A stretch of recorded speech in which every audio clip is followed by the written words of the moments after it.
Hi everyone, कैसे हैं आप सब। मेरी सीए जर्नी के पार्ट 1 में मैंने आप सबके संग शेयर की थी अपने सीए के एंट्रेंस एग्जाम सीपीटी की journey. And this is part 2 जिसमें मैं सीए इंटर की जर्नी आप सबके संग शेयर करने वाली हूँ। चैनल पे अगर नए हैं तो सब्सक्राइब करना मत भूलिएगा, वीडियो अगर अच्छी लगे तो लाइक करना मत भूलिएगा।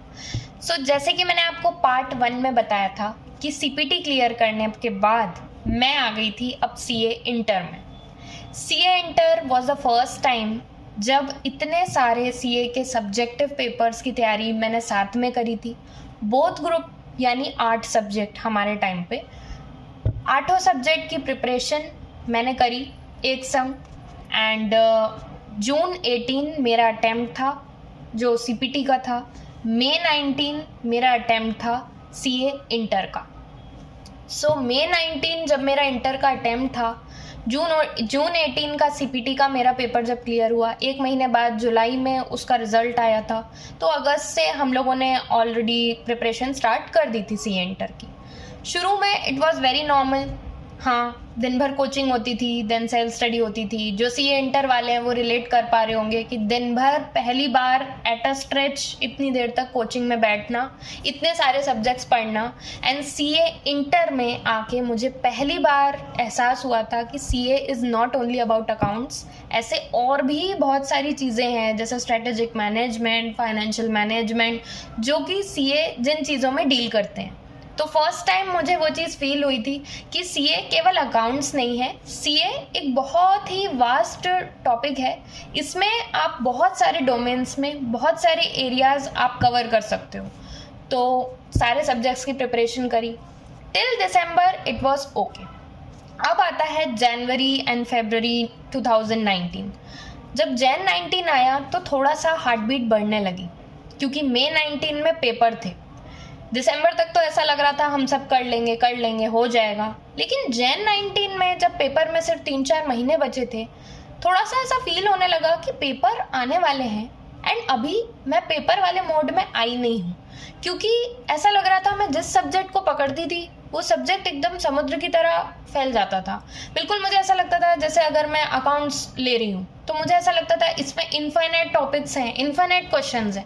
फिर अगर मैं फाइनेंशियल मैनेजमेंट पढ़ने बैठ रही हूँ तो इसमें इनफाइनाइट टॉपिक्स हैं। जब मैं लॉ पढ़ने बैठ रही हूँ तो मुझे पता चल रहा है इसमें इतनी थ्योरी है जो ख़त्म ही नहीं हो पा रही।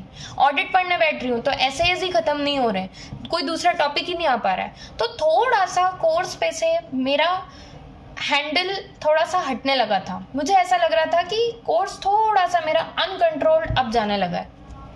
यही देखते हुए डर थोड़ा सा बढ़ गया क्योंकि मैं 8 पेपर बोथ ग्रुप एक संग अटेम्प्ट कर रही थी।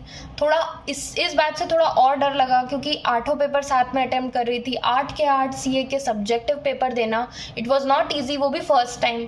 फिर भी मैंने सोचा नहीं, अगर हमने डिसाइड कर लिया है तो करेंगे। बहुत सारे इस डर को, इस दिक्कत को डील करने के लिए मैंने फिर अपनी पढ़ाई में कुछ चेंजेस किए। सिस्टमैटिक नोट मेकिंग पे मैंने ध्यान दिया।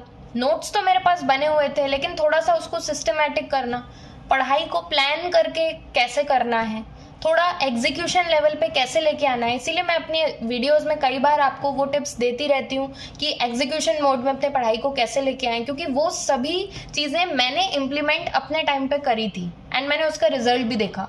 तो मैं कोशिश करती हूँ कि मैं आप लोगों से भी वो सारी चीज़ें शेयर करूँ जिससे कि किसी की भी अगर हेल्प हो सकती है तो हो जाए। सिमिलरली मैंने थोड़ा अपने पढ़ाई को एग्जीक्यूशन मोड में लेके गई, सारी प्रिपरेशन करी बैक टू बैक। मई 19 के सीए इंटर के पेपर के 3-4 महीने पहले तो बिल्कुल ऐसे लॉक हो गया था कि मैं बिल्कुल कंप्लीट एग्ज़ाम वाले मोड में चली गई थी। मुझे ये था कि नहीं, मुझे ये पेपर सिर्फ दिस इज़ माय एम। जैसे मैं अपने वीडियोस में कहती हूँ कि जब आपके एग्ज़ाम्स पास आने वाले हों तो आपको और कुछ भी, आपका फोकस पूरा आपके 100% पेपर पे होना चाहिए। सिमिलरली मेरा भी उस समय वही मोड था, मेरा 100% फोकस मेरे पेपर पे था कि मुझे ये 8 के 8 पेपर निकालने हैं। मेरे सीए इंटर के मई 19 एग्ज़ाम्स आए। पहली बार मई 19 पेपर दिया। जिन्होंने अभी मई अटैम्प्ट दिया है उन्हें फील हो रहा होगा, वो रिलेट कर पाएंगे मेरी इस बात से कि मई एग्ज़ाम्स देना आसान नहीं होता है। इतनी धूप में, इतनी गर्मी में एग्ज़ाम सेंटर तक जाना, वहाँ से आना, देन कंटिन्यूस पढ़ाई करना एक एक दिन के गैप के बाद, so it becomes very tiring. तो वैसे ही मेरे संग हुआ, काफ़ी मैं थक भी गई थी पेपर्स के संग। मुझे अच्छे से याद है हमारा पहला पेपर अकाउंट्स था।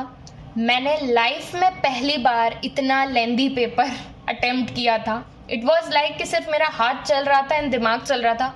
मुझे उस समय एग्ज़ाम हॉल में ये याद नहीं था कि मैं कहाँ बैठी हूँ, किधर बैठी हूँ। मेरा पूरा ध्यान मेरे पेपर पे था, मेरे सिर्फ हाथ चल रहा था और इतनी स्पीड में मैं लिख रही थी। पहली बार मैंने इतनी स्पीड में कोई पेपर लिखा था। घर आकर तो मेरा हाथ दुखने लगा था, इतनी ज़्यादा स्पीड में मैंने पेपर लिखा था। पहली बार मैंने कोई इतना लेंदी पेपर देखा था।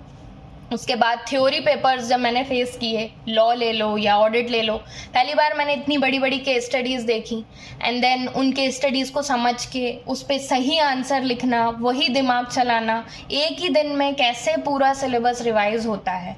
वो जो आर्ट है कि कैसे समराइज्ड वे में हमको पढ़ाई करनी है, जो कि मैं अपने वीडियोज़ में कई बार आपको शेयर करती हूँ कि हम कैसे कर सकते हैं, वो सारी चीज़ें मैंने इम्प्लीमेंट कर दी।